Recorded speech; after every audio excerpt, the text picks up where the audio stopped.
અને હવે ફિકરમાં અન્ય મુદ્દાની વાત કરીશું। શિયાળામાં ધુમ્મસ છવાય તો સામાન્ય માણસને કે કવિને મજાનું વાતાવરણ લાગે, પણ માવઠામાં શું મુશ્કેલી થઈ શકે એ કોઈ ખેડૂત પૂછે તો ખબર પડે। હવામાન વિભાગે કરેલી આગાહી મુજબ હાલ માવઠાએ મોકાણ માંડી છે, ત્યારે એ જોઈએ કે તેની અસર કેવી પડી રહી છે।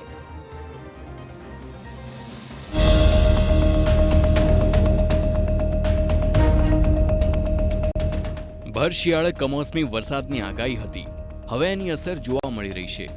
રાજ્યના અનેક વિસ્તારોમાં માવઠું થયું તો ક્યાંક વાદળછાયું ધુમ્મસવાળું વાતાવરણ જોવા મળ્યું, જેના કારણે પાકમાં નુકસાનીના એંધાણ છે। પહેલા આ 4 દ્રશ્યોમાં થોડી ઝલક જોઈ લો। હવામાન વિભાગે કરેલી આગાહી મુજબ જ રાજ્યમાં અનેક જિલ્લામાં કમોસમી વરસાદ થયો છે। ખાસ કરીને ઉત્તર ગુજરાતમાં ખેડા, સાબરકાંઠા, હિંમતનગર તેમજ અરવલ્લીના ગ્રામ્ય વિસ્તારોમાં વાતાવરણમાં પલટો જોવા મળ્યો, તો મધ્ય અને દક્ષિણ ગુજરાતમાં પણ વાદળછાયા વાતાવરણ વચ્ચે કમોસમી વરસાદ પડ્યો હતો, જેના કારણે ખેડૂતોના રવિ પાકોને નુકસાન થવાનો ભય સતાવી રહ્યો છે। ધોરાજી પંથકના ખેડૂતો પર કુદરત રૂઠી હોય એવું લાગી રહ્યું છે। આ વખતે ચોમાસામાં કપાસ, મગફળી, સોયાબીનના પાકો અતિવૃષ્ટિમાં ધોવાયા, એનું નુકસાન માથા પર છે। એમાં હવે ખેડૂતોએ વાવેલી ડુંગળીને પણ ગ્રહણ લાગ્યું છે। માવઠાની આગાહી વચ્ચે ધૂપછાવ અને ધુમ્મસિયા વાતાવરણમાં ડુંગળીના પાકમાં વિવિધ પ્રકારના રોગો આવી ગયા છે। સુકારો, થ્રિપ્સ અને પીળિયા નામનો રોગ આવી જતા ડુંગળીના પાંદડાઓ પીળા પડવા લાગ્યા છે। અત્યારે હવામાન ખાતાએ 3 દિવસની માવઠાની આગાહી કરેલી છે, એટલે ફરજિયાત ખેડૂતોને માલ ઉપાડી લેવો પડે અને યાર્ડમાં મોકલવામાં આવે છે। તો સરકારશ્રીને વિનંતી એમાં પણ કંઈક કરે, જો ઝડપથી એક્સપોર્ટ ડ્યુટી ઉપાડી લે તો ખેડૂતોને પૂરતો ભાવ મળી રહે।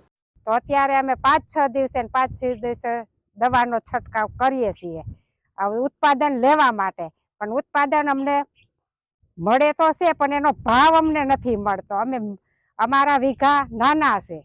શું કહેશો, ધુમ્મસ કેવી આવી રહી છે? ધુમ્મસ તો હમણાં ચાલુ જ છે, 5-6 દિવસ થયા। ધુમ્મસને કારણે જ આ બધું વાતાવરણ અનુકૂળ નથી આવતો। આ તરફ ઉત્તર ગુજરાતમાં પણ છેલ્લા 24 કલાકમાં અનેક જિલ્લાઓમાં કરા સાથે કમોસમી વરસાદ વરસ્યો, જેના કારણે ખેડૂતોના ઊભા પાકને નુકસાન થાય તેવી શક્યતાઓ છે। કમોસમી વરસાદ વરસ્યો, કરા વરસ્યા, જેના કારણે પરિસ્થિતિ એ સર્જાઈ હતી કે રવિ સિઝનની જે તૈયારીઓ કરી હતી, ખાસ કરીને બટાકાનો વાવેતર હોય કે કઠોળ, ચણા જેવા વાવેતર હતા, તે તમામ ખેડૂતોને માટે ચિંતા વ્યાપી છે। કમોસમી વરસાદ અને વાદળછાયા વાતાવરણના કારણે બટાકા, ચણા અને એરંડાના પાકને નુકસાનની ભીતિ છે।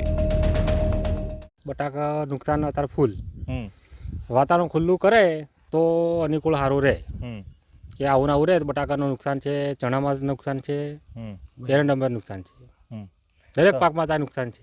જીવાત વધ્યામાં મોલો, મચ્છી એ વધે ઠંડાના કારણથી દવા મારે દવા ઉપયોગ ના કરે, એટલું બધું ઘણું બધું કારણ હોય।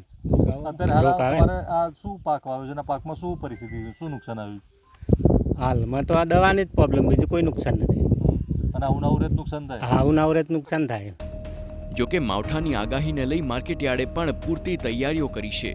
રાજકોટના બેડી માર્કેટયાર્ડમાં જણસી પાણીમાં બગડી ન જાય તે માટે ખાસ તૈયારીઓ કરવામાં આવી છે।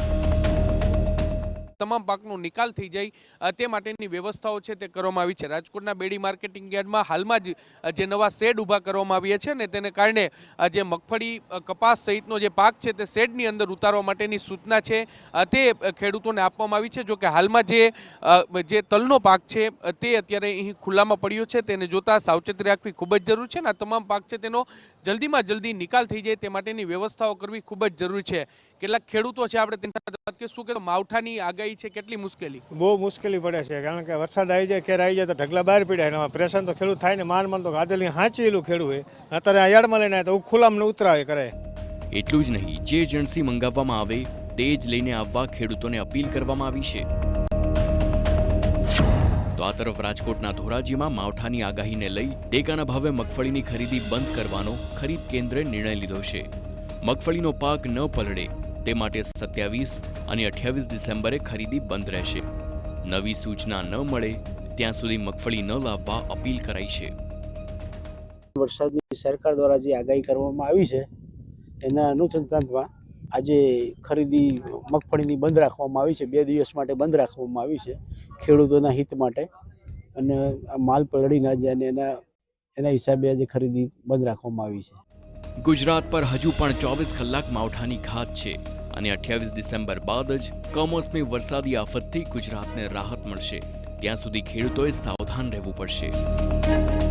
સાબરકાંઠાથી અવનીશ ગોસ્વામી અને રાજકોટથી મોહિત ભટ્ટ સાથે બ્યુરો રિપોર્ટ.